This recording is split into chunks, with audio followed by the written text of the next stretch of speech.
も、声優の月城里奈です。本日は日本と韓国の Webtoon に詳しい福井義行さんをお招きしております。よろしくお願いします。約4ヶ月ぶりということで、お久しぶりです。また呼んでいただくとは思いませんでした。ありがとうございます。よろしくお願いします。どうですか、この4ヶ月の間に Webtoon 業界って何かありましたか？そうですね。いろいろ変化が大きくて、はい、俺レベっていうのはわかりますか？これだけレベルアップな件ですね。あれのアニメが始まってすごい話題になったり、つまり Webtoon 原作とか Webtoon でヒットした作品でアニメになってうまくいったんでいい作品になって続編もまたできるっていうニュースが出ましたし、すごい人気が出たので、人気が出たWebtoon もどんどんアニメ化し始めて、それが大きな変化ですよね。じゃあ今後ももしかしたら原作が Webtoon のアニメっていうのが増えてくるかもしれないってことですかね？間違いなく増えると思いますね。Webtoon ってすごくお金がかかるので作るのに、人気作品とまあまあな作品がすごく二極分化しちゃうものなんですね。有名な有力な能力のある会社さんだけが生き残ってる感じはあって、漫画と違うのはやっぱり作家さんが個人で作るものとはちょっと違う感じですよね。有名作品は有名会社が作ってお金があるのでどんどんアニメ化するっていう、ちょっといいのか悪いのか分かりませんが、どっちしろ新しいマーケットがちょっとできた感じがしました。今日の動画はですね、4ヶ月前に福井さんに Webtoon についていろいろ教えていただいたじゃないですか。で、今回はそんな本場の韓国がしている Webtoon に対してのクリエイター支援についてたくさんお話しいただきたいと思います。よろしくお願いします。実際に韓国って国としてどんな支援をされてるんですか？もちろん Webtoon が今そういう形でね支援してるんですけど、もっと昔見るとですね、 JSA っていう映画知ってますか？わからないです。2000年ぐらいかな、にできた映画で、もうその頃からコンテンツ産業を育てるっていうのにものすごくこう一生懸命な韓国っていう国があって、映画、その後 K-POP、その流れで Webtoon に支援するみたいなことになってきたので、成功体験があるんですよ、韓国には。そういうもの国が支援して輸出産業になって非常にこう人気が出て、海外でも映画においてもドラマにおいても K-POP においても収入が入るようになって、輸出産業として成長した成熟したっていう流れの中で、次は K-POPっていうことで成功体験があるから結構な投資がものすごく思い切ってできるっていう環境があるんですよね。もっとそもそもの話すると、韓国って人口が日本の5分の2ぐらいかな。最近の話題になってるのは出生率が随分落ちてるっていうんで、人口が減る、高齢化するみたいな、日本よりもそれがすごいスピードで世界一って言われてるんですけど、そうなんですね。やっぱり輸出産業にもう委ねるしかない的な、そこまで言うと行き過ぎかもしれないけど、そこに一生懸命になるのは分かってますよね。それで K-POP であんだけこう BTS とかがアメリカで成功して、事務所は上場するような芸能事務所、そんな上場できないじゃないですか、普通ね。具体的に Webtoon に対してはどういう支援がされてるんですか？育成が大事なので、作家さんをどうやって育成するかっていうところにものすごく集中してやってきてて、10年ぐらい前からそれをやってるんですね。で、今最近になって支援の規模がすごい大きくなったんですけど、でやってることは同じで、作家さんをいかに支援するかっていうことで、どうやって支援するかっていうと、集めて協力し合いながら、あるいは先輩と後輩がいて指導しながらっていうのを一つの場所を作ってあげて、そこに集めるっていうことを。それはスタジオみたいなことですか？そうですね。だからもう衣食住全部一緒に、それ合宿っていうんじゃなくて、結構ちゃんとした近代的な設備を、Webtoon デジタルの技術とか、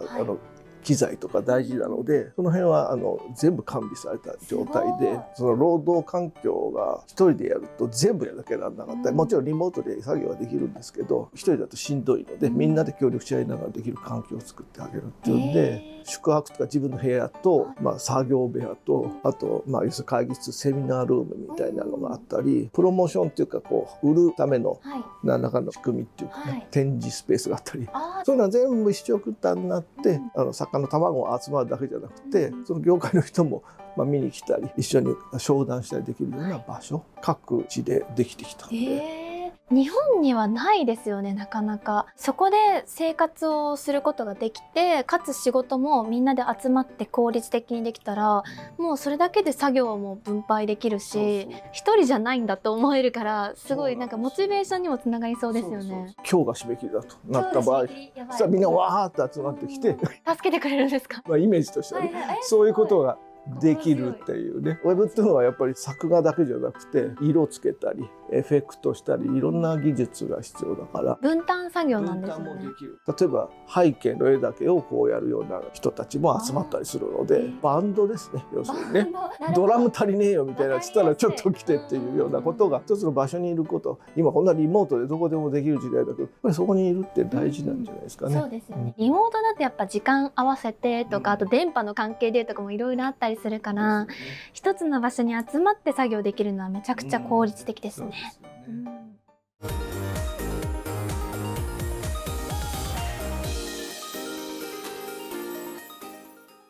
今日ちょっと資料を持ってきていただいたんですけども、説明していただいていいですか？これはですね、ソウルの郊外に漢字で書くと富川って言うんですけど、プッチョンという市、プッチョン市があるんですね。10年以上前からすごく支援するビルがあったんですけど、それがですねこんなでかくなっちゃったんですね。これ全部あれですよ、Web2 の施設なんですよ。片方がいわゆる宿泊棟みたいなところがあって、片方がスタジオ棟と、テーマパークみたいですね。明るくて本当びっくりしちゃいましたね、こんなのができてね。そのぐらい Web2 のマーケットが大きくなって、やる人やりたい人が増えたっていうことで、前はこじんまりとしたなんか雑居ビルの2階3階建てぐらいのものだったんですけど、そうなんですね。そこからじゃあこんな高層のビルになるまで。昔からあるところに、要するに改築して新しくしてこういうすごい施設ができたんですね。これ去年オープンしたばっかなんで、まだじゃあほやほやなんですね。人材育成の、いわゆる教育支援とか、制作会社であったり、投資家であったり、そういう人たちも交流できるようなネットワークがあったりっていうことですよね、これね。あと海外部門もあって、要するにグローバルで、要するに翻訳したりローカライズしたりすることももう自動的にできるような設備があったり、そういうことですよね。じゃあもうここで Webtoon を作る上での出来事は全て完結できるように。そうなんですね。こちらがこれ実際の中の間取り的なマンションのなんかそのまんま、これそれ一つ一つの多分部屋ですよ。ただではないので、相当安くなので競争率は高かったらしいですけどね。この辺の作業スペースとかもすごく綺麗だし、できたばっかりでそういう設備も全部備え付けになってますので、ここで働けたら楽しそう。でこれはあるんですよ、チェジュ島。チェジュ島にも同じような感じで、ソウル郊外なんで結構高層ビルでしたけど、チェジュ島はなんかこう美術館みたいな感じでね、こう3階建てかなぐらい。チェジュ島ってすごい観光地のイメージがあるから、そういうところにもこういう施設があるんですね。結構ですね、私の友人の作家も昔からチェジュ島にスタジオを作ったりしてるんで、ちょっとお金持ちになった作家さんはすぐ向こう行って、リゾートみたいなところのスタジオを作ってるのは結構前からですね。そうなんですね。でそこにこんなのできたんで、多分そういう作家さんたちが指導しながら若い作家さんたちを集めるみたいな。すごい開放的ですよね。チェジュ島のやつは開放的です。カフェとかシアターって書いてあったり。これだけじゃなくて、日本でいう東北地方だったり、そういった向こうでは道って書いて道っていう単位なんですけど、それぞれの道でこういう施設が今できてきてますので、どんなところに住んでても Web2 作家になりたいと思うと、そういうところに入りやすい。そうなんですね。作業スペースって聞くと閉塞的というか、ちょっと暗いイメージがあるんですけど、全然そんなことなくて、もう本当に開放感たっぷりで。実際に行くと寝袋があったりして、相当臭かったりちょっとしますけども、そうは言ってもこういうところでね、みんなで応援しながらやっていくっていう環境を作ってるのは素晴らしいし、やってほしいですよね、日本でもね。日本だとまだそういう施設はないですもんね。実際現場とかってどういう雰囲気なんでしょうか？千差万別なんですけど、その中にはすごい有名な作家さんがいたり、若くてすごいいい絵描くなっていう人もいたりするので、年いかれててほとんど人気作品を生めなかった方とかですね、いろいろいろいろいらっしゃるじゃないですか、その立場。そういう人たちに見合った、あるいは自分が役に立てる環境なので、こういうところに一緒に入れることによってね、主役がいて脇役がいてスタッフがいてみたいな役割がはっきりしてくるんですよね。ジャイアンツの4番バッターが9人いるって意味わかる、昔はそういう言い方したんです。ジャイアンツの4番バッターが9人いる。みんなが4番でっていうことですよね。そうすると、もうバントとかないし、あんまりダメかこれ話は。とにかくみんな強いってことですね。そうちょっと Webtoon のバブルちょっと前にあった時に、全員すごい大学のトップの人たちが全部集めましたみたいなプロジェクトあるの、そんなうまくいくわけないじゃない。みんながすごかったら、確かに支え合うことができなくなりそうですよね。5人すごいやつがいて、レナちゃんのじゃあアイディアが採用されたら、他の4人はやらないですよね。そういうような環境だと全部失敗してきてるんですね、今まで。でもそこの施設にいると、いろんな立場とか手伝おうかとか属性が違うっていうかな、そういう人たちが集まれるっていうメリットがあって、そういう人たちが一緒にしゃべってるから、そういうのはいろいろ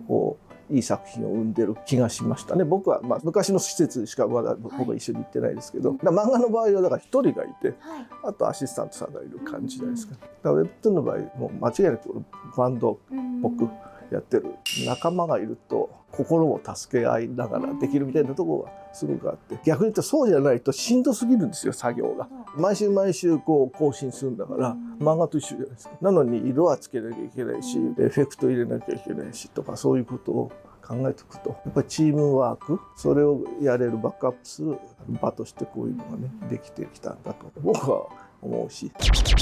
日本のウェブトゥーン業界って韓国と比べてどういう感じなんですか？韓国はとにかく十何年もやってて、日本はここ数年間で急激に成長したんですけどね。で韓国のウェブトゥーンっていうのは十何年あって、その間に何が発展したかっていうと、背景を自分で書くのが大変じゃないですか。それをある建築設計事務所の CAD データが提供されて、それをウェブトゥーンに組み合わせてみようみたいなことが始まって、これは便利だっていうことで、例えば学園ものドラマだったら学校の CAD データ、立体的なデータを最初に作っちゃって、キャラクター設定するのと同じように背景設定みたいなのもできちゃってて、そういう環境が1個できましたっていう。それが日本にはちょっとないので、それが最近になってようやくできてきた。できたっていうよりは、韓国のそういう背景の販売会社が日本でのサービスを始めてくれたので、それは容易に手に入るようになりましたと。ただ日本の例えば富士山であるとか、そういう背景はないので、それを新しく作らなきゃいけないんですけど、いわゆるファンタジーものであるとか、学校とかだってあんまり変わらないので、お城とかもそうですかね。ファンタジー系は道具とかもね、剣とか買えるっていう環境ができたので、買っちゃえば楽に作業できますよね。でもう一つが日本は漫画の作る人たちは色をつけない、ほとんどつけなかったじゃないですか。色のバリエーションっていうかアイディアっていうか、それがちょっと弱いところがあって、アニメ業界の人がやればそれはできるんでしょうけど、漫画業界的に言うとそれがないので、韓国はそれが色彩専門の会社があったりするんですね。でそういう人たちがいないっていうちょっとそれがあって、日本の Webtoon は少し色がシンプルというか、なんだなっていう深みがない感じがしてて、韓国の Webtoon を見るとそれをちゃんと研究した人はできるんですけど、なかなかそういう環境がなかったんですね。だから色とか背景とかそういうものが徐々に日本の Webtoon 作る人たちも勉強して、今はだからキャッチアップできてる気がしますけどね。韓国だとその Webtoon に対しての施設とかそういうものがしっかりしてる分、やっぱそのクリエイターがいっぱい集まるっていうのあると思うんですけど、日本だとそういう施設ってまだないじゃないですか。日本のWebtoon 業界って人って足りてるんですか？これは難しい問題で、Webtoon って漫画志望な人がやるもんだと思うと確かに全然足りてないんですよね。だって漫画描きたいのに自分が考えたストーリーで絵を描いてやりたいのに、はい、全部分業しなきゃいけないのなんて、ちょっと嫌だみたいなのなるじゃないですか、漫画家さん。なので現実的に言うと日本のウェブトゥーン作る人たち、絵を描く人、作画家さんは例えばピクシブにいらっしゃるようなイラストレーターさんが多いと思いますね。なるほど、漫画家じゃなくてイラストレーターさん。イラストレーターさんはストーリーによってこう漫画を描いていくというよりは、絵をきれいに美しく描いて評価されたいっていう方ですから、絵コンテがしっかりできたものをペン入れていくっていうことに集中できる方々なんですよね。漫画家さんってストーリーも小回りも全部自分で作りたいですよね、きっとね。わかんないけど、多分そうでしょ。そうですね。基本的にやっぱ自分で考えたお話に沿って自分で作画してってっていう。でイラストレーターさんの場合、だいたい色作りますから、色に慣れてらっしゃるので、結果的に言うとウェブトゥーンの作画と作る人たちって結構そうイラストレーターさんが多い。ですね。それがいいのか悪いのかちょっとよくわかんないですが、日本的なウェブトゥーンの発展の仕方としては、それはそれで人は足りてる気はしますけど、僕はもっと漫画の作ってらっしゃる方々もどんどん入ってきていただきたいんですけど、漫画家さんがウェブトゥーンを描こうっていう流れってあんまり日本だとまだないですよね。日本でもウェブトゥーンの市場自体はじゃあ伸びているっていうことですよね。だけどまだ作家がいない。だけどイラストレーターとして活動されてる方は結構いるから、今じゃあ結構チャンスってことですか？もちろんチャンスだし、その、ね、ウェブトゥーンがまだまだ成長しきってないので、日本のは知られてないっていうか、その魅力がね楽しいし、あと何よりグローバルにどんどん今成長してる市場なので、日本だけじゃなくてね、ウェブトゥーンの場合ローカライズする、その言葉をね韓国語にするのもそうだし、英語にするのもそうだし、いろいろこうもうほぼ自動的にできる仕組みができちゃってるので、言語をじゃ選択したらその言語に会社とかプラットフォーム側でそれはどんどんできちゃってるので、AI 翻訳とかあるじゃないですか。あれをもう最終的にこう修正チェックするだけできるようになってるので、だからマーケットは世界ですので。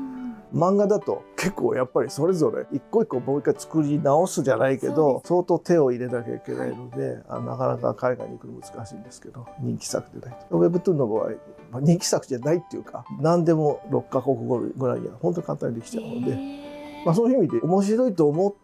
ですけどね、僕は。だからもうちょっと頑張って。もうちょっとウェブトゥーン面白いよって作るのすごい面白いし、韓国でさっき言ったようなバンドみたいな、作画だけじゃなくていろいろ楽しいこともできるので、だからそういう意味で言うとぜひウェブトゥーンを書く人が増えてほしいし、今までだとちょっとそういうあまりにファンタジーしか人気が出ないとか、お金がすごいかかるとかいうことだけはクローズアップされてたんですけど、そういうことがだんだんなくなってきて、もうちょっと簡単に作れるようになってくると思うんですね。なぜならさっき言ったようないろいろ環境が整備されてきたから、前みたいに全部やんなきゃいけないっていうよりは、背景の会社さんは日本にもサービスしてるし、カラーリング彩色するツールもできてるし、そういう意味では環境は良くなってるので、ぜひトライしてもらいたいなと僕は思いますけどね。